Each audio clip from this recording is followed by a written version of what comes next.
பாஜகவின் கட்டுப்பாட்டில் அதிமுக சென்றுவிட்டதாக முதலமைச்சர் ஸ்டாலின் விமர்சித்துள்ளார்.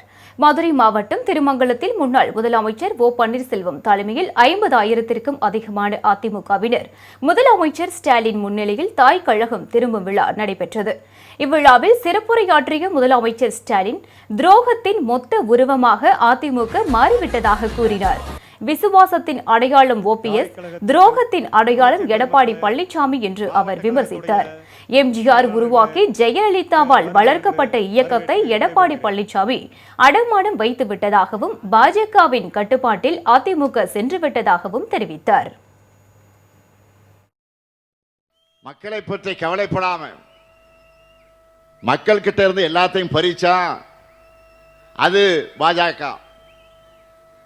இப்படி யாருக்குமே நன்மை செய்யாத பாஜகவா அதிமுகவுக்கு நன்மை செய்ய போகுது? அதிமுகவுடைய ரத்தத்தை தான் உறிஞ்சி எடுக்கும். அதுதான் நடக்க போகுது. இதுல பழனிசாமிக்கு ஏதாவது டவுட் இருந்தா இதுக்காவது அவர் கொஞ்சம் தலையை தூக்கி பீகார்ல நடக்கிறத பார்க்கணும்.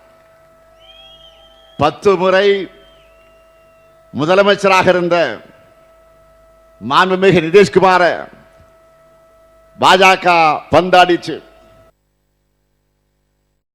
மகளிர் தின பரிசாக ஒன்றிய அரசு சிலிண்டர் விலையை உயர்த்திவிட்டதாக கூறிய முதலமைச்சர் ஸ்டாலின், வார்த்தைக்கு வார்த்தை பெண்கள் சக்தி என்று கூறியவர்களுக்கு தற்போது அது நினைவில்லையா என்றும் கேள்வி எழுப்பினார்.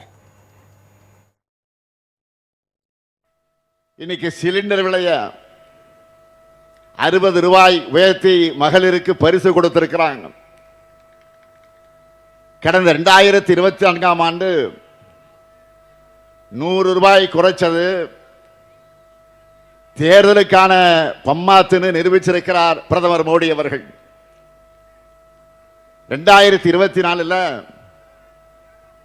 கோடிக்கணக்கான குடும்பங்களோட நிதி சுமையை குறைக்கிறோம்னு 100 ரூபாய் குறைக்கிறோம்னு சொன்னவர் இன்னைக்கு எதுக்கு சுமையை ஏற்றி இருக்கிறார்?